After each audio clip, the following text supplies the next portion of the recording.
Petrol और diesel पर केंद्र सरकार की तरफ से एक्साइज ड्यूटी कम किए जाने के बाद से कई राज्यों ने पेट्रोल और डीजल पर वैट घटाना शुरू कर दिया है।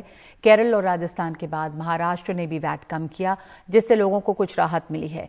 कई और राज्यों की तरफ से भी जल्दी ऐसे फैसलों की उम्मीद है, लेकिन गैर बीजेपी शासन वाले राज्यों की शिकायत है कि केंद्र सरकार अब भी पेट्रोल डीजल पर काफी टैक्स घटा सकती है, लेकिन वो अपनी जिम्मेदारी राज्यों पर डाल रही है, जिनकी आर्थिक स्थिति पहले से ही ठीक नहीं है।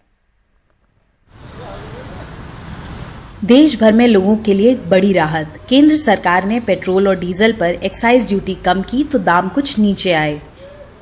देखिए, ये स्टेप गवर्नमेंट ने, सेंट्रल गवर्नमेंट ने जिस तरीके से लिया है, जनता बहुत परेशान थी। ट्रांसपोर्टेशन बहुत ज़्यादा कॉस्ट कर रहा था सभी के लिए। उसी की वजह से रिस्पेक्टिव महंगाई बहुत बढ़ जा रही थी और आने वाले टाइम में इसी से महंगाई पे भी बहुत कंट्रोल करने में बड़ा हेल्प मिलेगा।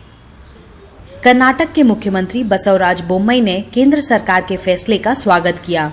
रविवार को बेंगलुरु में पेट्रोल के दाम 101 रुपए प्रति लीटर हो गए, जो शनिवार को 111 रुपए 9 पैसे थे।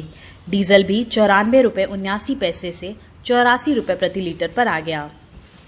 मैं बहुत खुश हूँ और मैं धन्यवाद देता हूँ अपनी सेंटर गवर्नमेंट को, जिन्होंने बहुत सही कदम उठाया, क्योंकि पेट्रोल बहुत महंगा हो गया था। एक्साइज ड्यूटी कम करने के साथ ही वित्त मंत्री निर्मला सीतारमण ने राज्यों से वैट घटाने का आग्रह किया। इसके बाद राजस्थान, उड़ीसा और केरल सरकारों ने पेट्रोल डीजल में वैट पर कटौती का ऐलान कर दिया। केरल के वित्त मंत्री के.एन. बालागोपाल ने पेट्रोल पर 2 रुपए 41 पैसे और डीजल पर 1 रुपए 36 पैसे प्रति लीटर वैट घटाने का ऐलान किया। रातों रात जो पेट्रोल और डीजल की दामें कम हुई हैं, काफ़ी राहत मिली है लोगों को। राजस्थान में भी वैट कम कर दिया गया है, तो 10 रुपीज़ 48 पैसा की फ़र्क पड़ा है पेट्रोल में और 7 रुपये 16 पैसा फ़र्क पड़ा है डीजल में। 108 रुपये करीब है पेट्रोल अब, और वैसे ही डीजल 93 रुपीज़ पर आ गया है। इससे बहुत फर्क पड़ेगा सभी को, हमको मजदूर लोगों को सबसे ज़्यादा फर्क पड़ेगा। डेली 100 रुपये तेल डला के टोक फाट के जाते हैं, अभी 80 रुपये के तेल डला के टोक फाट के जा रहे हैं। 20 रुपये का दिन का बचत है मजदूर। तो मतलब 600 रुपये 700 रुपये आपके महीने के बच गए। हाँ, ये बच गए बिल्कुल। तो मध्यम वर्ग के लिए तो बहुत बड़ा राहत, बहुत बड़ा। राजस्थान के मुख्यमंत्री अशोक गहलोत ने ट्वीट किया और कहा, वैट घटाने से राज्य सरकार को हर साल 1200 करोड़ रुपए के राजस्व का नुकसान होगा, लेकिन जनता को इसका फायदा मिलेगा। राज्य को वैट में 2 बार कटौती से 6300 करोड़ का नुकसान पहले ही हो चुका है। आज की कटौती से राज्य को अब साल भर में 7500 करोड़ रुपए के राजस्व का नुकसान होगा। केंद्र के आग्रह के बाद कुछ और राज्य वैट घटाने पर विचार कर रहे हैं, लेकिन तमिलनाडु और बंगाल जैसे कुछ राज्य सवाल भी उठा रहे हैं। सेंट्रल गवर्नमेंट ने जो टैक्सेस कम किए हैं, उससे पहले टैक्सेस कितने बढ़ाए थे? 15 रुपये बढ़ाया, 9 रुपया कम गया।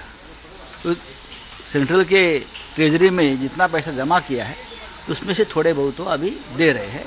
छोड़ दीजिए, राज्य सरकार की जिम्मेदारी जो है राज्य सरकार कर लेगी। तमिलनाडु के वित्त मंत्री पी त्यागराजन ने ट्वीट किया और कहा, केंद्र सरकार 2014 से जब पेट्रोल पर 250% और डीजल पर 900% टैक्स बढ़ाती रही, तो किसी को पहले जानकारी नहीं दी। किसी भी राज्य का विचार पूछने की बात तो छोड़ ही दीजिए। अब बढ़ाए हुए दाम का आधा घटाने पर वो राज्यों से कह रहे हैं कि आप भी कटौती करो। क्या ये संघवाद है? ये ठीक नहीं है। केंद्र ने हाल में पेट्रोल और डीजल के दाम 10 रुपए बढ़ाए। राज्यों पर दबाव बनाने के बजाय केंद्र सरकार एक्साइज ड्यूटी और भी कम कर सकती है, क्योंकि अधिकतर राज्यों के वित्तीय हालत दबाव में है। केंद्र ने पेट्रोल और डीजल पर एक्साइज ड्यूटी इसलिए कम करी है ताकि देश में बढ़ती महंगाई को कंट्रोल में लाया जा सके।